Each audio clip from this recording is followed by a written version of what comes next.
nós vamos pegar a palavra de Deus, você que trouxe, é o Evangelho de São Marcos, no capítulo 6, de 1 a 6. Depois, ele partiu dali e foi para a sua pátria, seguido de seus discípulos. Quando chegou o dia de sábado, começou a ensinar na sinagoga. Muitos ouviam e disseram: de onde lhe vem isso? Que sabedoria é essa que lhe foi dada? E como lhe opera por suas mãos tão grandes milagres? Não é ele o carpinteiro, o filho de Maria, o irmão de Tiago, de José e de Judas e de Simão? Não vive aqui entre nós também suas irmãs?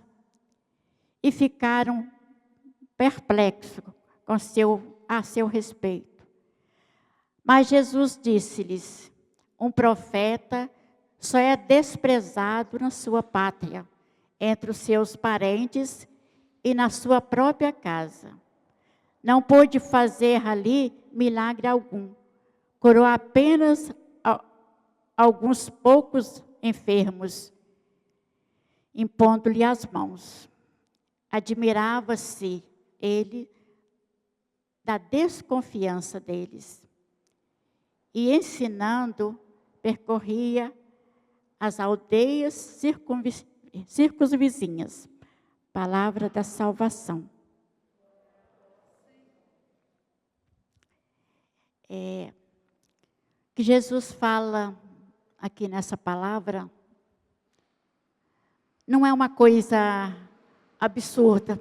Isso aconteceu com ele, e às vezes acontece até hoje. Talvez a pregação, as coisas que a gente fala, entre os nossos parentes, entre os nossos vizinhos, na nossa própria casa, às vezes as pessoas não acreditam muito, né? Às vezes não tem muito valor. E isso aconteceu com Jesus. Aconteceu com ele, que ele tinha acabado de sair. Quando ele foi para a terra dele, creio que ele chegou na terra dele. Ele tinha feito milagre, ele tinha curado a filha de Jairo, ressuscitou a filha dele. Ele tinha curado aquela mulher com fluxos de sangue. E depois ele foi para a terra dele. Mas se não foi reconhecido, o povo ficava questionando de onde saía essa sabedoria dele, porque era gente conhecido, era gente simples, todo mundo conhecia todo mundo. Conhecia a mãe dele. Eles diziam que era parente dele, falava assim: as suas irmãs estão aqui. É bom a gente falar que na língua hebraica, que é da época deles lá, parentesco era só irmãos. Não existia primos, não tinha tios, não tinha esses outros parentescos que a gente tem aqui. O deles eram irmãos. Por isso que diz que são seus irmãos, as suas irmãs também estão aqui, tudo era os parentes mais próximos, eram os irmãos de Jesus. Então é isso que Jesus hoje vem falar para cada um de nós. Porque talvez a gente fica decepcionado, a gente desanima, a gente fala assim: eu não vou fazer mais nada assim, eu não vou pregar, não vou, porque a minha pregação não tem valor. Essa pessoa que vem de fora, que o povo vai, que o povo participa, o povo não gosta. Mas tanto faz a minha pregação, como a sua, como lá do Frei Gilson, como daqueles pregadores famosos. A graça de Jesus, ele tem a mesma para cada um de nós. Eu posso rezar para você agora e você ser curado. Você pode rezar para o outro e você ser curado. O que precisa ter é acolhimento, é a nossa fé. Eu posso rezar por você. Se você não acreditar, eu posso ter todas as graças de Jesus. Mas você precisa acreditar.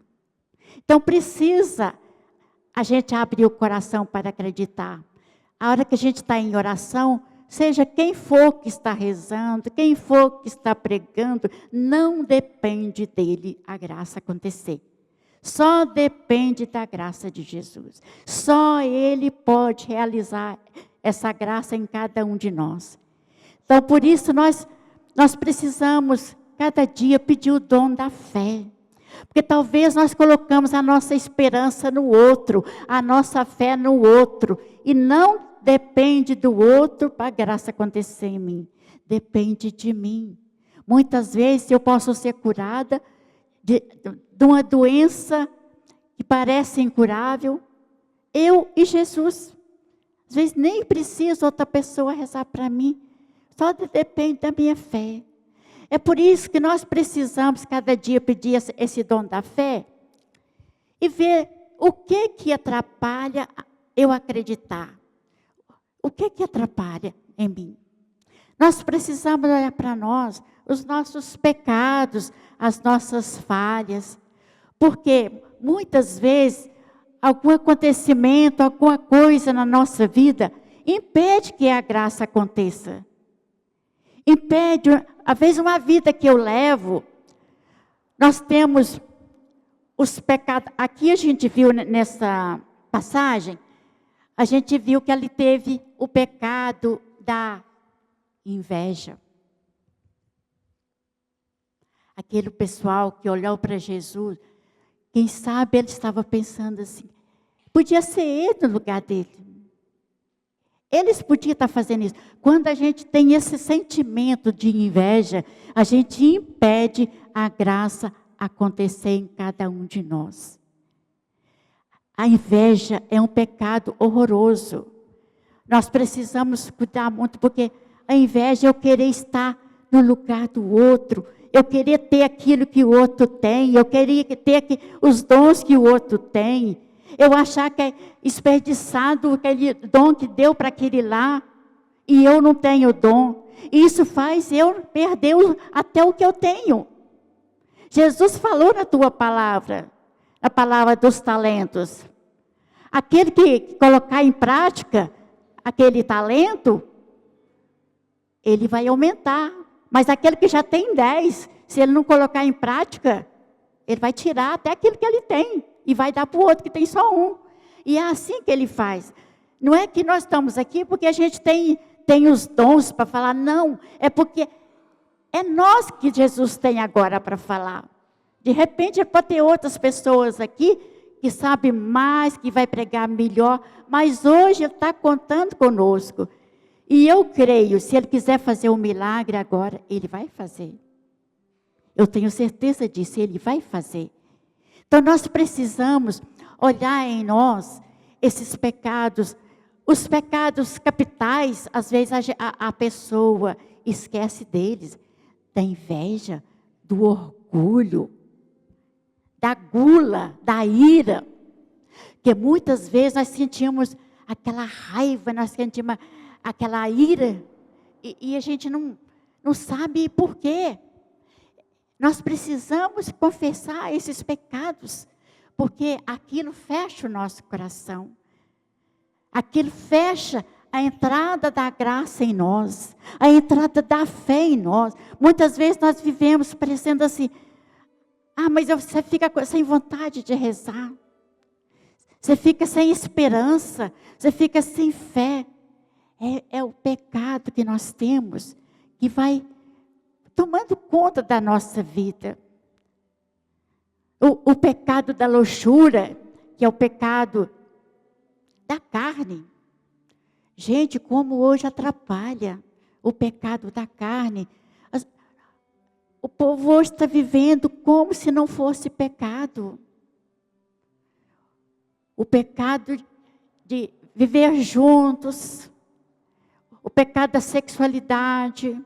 Então as pessoas vão vivendo assim, parecendo que aqui é tudo o normal.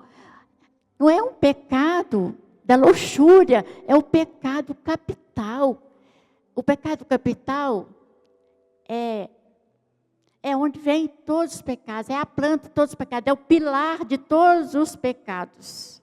Então, quando você tem esse pecado, você tem a raiz para vir todos os outros pecados. Então, nós precisamos ir cortando esses pecados. Aquilo que vem na nossa mente, no nosso coração, e mostra assim, hoje parece que a gente vai ficando anestesiado, que a gente vai acolhendo aquilo que a gente sabe que é pecado, mas a gente vai acolhendo. Está todo mundo assim, todas as famílias estão acontecendo isso.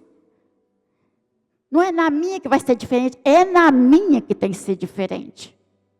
A minha tem que ser diferente. Eu não posso concordar com aquilo que é pecado, que aquilo não fala com a palavra de Deus, não concorda com a palavra de Deus. Nós precisamos olhar para isso. A gente não pode levar a nossa vida de qualquer jeito. Nós precisamos olhar para cada um de nós, como eu estou vivendo, aquilo que está na minha casa, na minha família, eu estou concordando, está de acordo com a vontade de Deus? Porque nós que somos pai e mãe, nós somos responsáveis pelos nossos filhos. Muitas vezes nós deixamos os filhos fazer aquilo que quiser, sem corrigir. Mas agora está todo mundo fazendo assim, nós vamos pagar o preço por isso. Então nós precisamos deixar que a palavra de Deus ilumine a nossa mente, ilumine o nosso coração, ilumine a nossa sabedoria, para a gente que possa compreender o que Deus pede de mim, qual a missão que eu tenho de levar a palavra de Deus e também de viver esta palavra de Deus. Eu não posso deixar que isso que vai caindo na minha casa, na minha vida, e eu vou acolhendo. Depois, nós não sabemos como sair. Nós vamos deixar a nossa vida toda bagunçada, né? E a gente não é feliz. Quando a gente está no pecado, você tenta de lá, você tenta de cá, você não consegue ser feliz de verdade. A felicidade é em fazer a vontade de Deus. Se a minha vida não estiver dentro daquilo que é o plano de Deus na minha vida, eu não vou ser feliz. A gente pode procurar para todo lado, que a gente não vai encontrar essa felicidade, né? Porque o pecado, fala no catecismo da Igreja Católica, o pecado é um abuso da liberdade que Deus nos deu. Deus nos deu a liberdade. Você é livre. Você pode, Deus te deu toda a liberdade. Ele não está te prendendo, não. Mas Ele deu as regras. O que eu posso fazer, o que não. Ele deu os mandamentos, Ele deu os sacramentos, Ele deu os sinais para a gente seguir. Agora, se eu não procuro saber qual que é o caminho, aí eu vou de qualquer jeito, aí eu vou pagar o preço. Eu vou pagar o preço daquilo que eu estou vivendo. A gente viu aqui na palavra que ele estava vendo Jesus pregar, achou bonito, mas começou a falar, mas como é que ele sabe disso tudo? De onde vem isso aí? Ele não é daqui? E às vezes acontece isso com a gente. A gente despreza aquela pessoa que a gente conhece, talvez seja até da nossa família. Talvez ela até desiste, porque ninguém confiou nela. Talvez ela até tentou te evangelizar, mas você não confiou, porque foi ela, né? E aí a pessoa, às vezes, até desiste de seguir o caminho de Deus, porque nós não valorizamos. Então, nós precisamos ficar atento. Se alguém que a gente conhece, aquelas pessoas Talvez você pense assim, mas fulano de tal, aquele não, eu não acredito. Deus pode converter, porque talvez a pessoa fez coisa errada, mas ela arrependeu, ela mudou, ela encontrou verdadeiramente Deus. Por que ela não pode levar Deus para as pessoas? Então, que hoje essa palavra nos ensina, para a gente abrir o nosso coração, para a gente pedir ao Senhor que a gente seja atento para a gente acolher tudo aquilo que vem dele, seja de quem for. Seja do seu esposo, seja da sua esposa, seja do seu filho, da sua mãe, do seu pai, ou no seu trabalho, seja onde for. Se alguém falar uma coisa que você assim, achou que está certo, mas falou, mas vindo dele, vindo dela, será que é? Então vamos pedir ao Senhor que a gente fique atenta para que a gente possa ouvir, para que a gente possa compreender, para que a gente possa entender tudo que o Senhor quer falar através das pessoas, através da tua palavra. Quando você escutar a palavra, você não entendeu, peça ao Senhor, me ensina, Senhor. Me dê sabedoria, para que eu possa compreender o que o Senhor quer de mim. No Catecismo da Igreja Católica, no parágrafo 355, é o parágrafo que fala do homem. E fala da imagem e semelhança de Deus.